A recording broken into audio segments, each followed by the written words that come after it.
Yenə çəkişmə, yenə qarşıdurma, yenə məhkəmələr. Hər gün bu xəbərləri eşidirik. Əliyev və Əliyevlə Aynur Camal arasında məhkəmə mübahisəsi qərar verildi. Xəbəri oxuyaq görək, qərar nəyə verilib?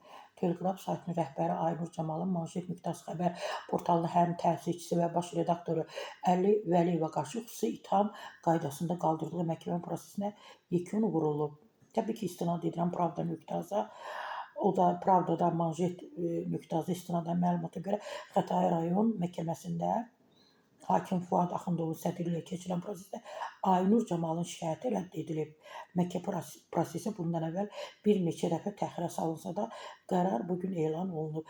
Tərəflər arasında xəbərə istinad mübahisəsi olub. Maraqlıdır, amma bilmirəm nəyə görə bunların davası olub. Birinci dəfə də eşidirəm ki, Aynur Camal Əli Vəliyevi Manşet.az-ın rəhbərini məhkəməyə verib. Yəqin ki, Əli Vəliyev də bir fərqli jurnalistlərdən birisidir. Hansı ifadəni işlədir. Həm də mən fikir vermişəm ki, bütün məsələlərə ədalətli yanaşır Əli Vəliyev. Yəqin ki, hansısa ifadəni sözü işlədib. Aynur Camal məhkəməyə müraciət edib. Məncə, həmkarlar bir-birini başa düşməlidir, bir-birini yola verməlidir. Əsasən də güzəştə getməlidirlər.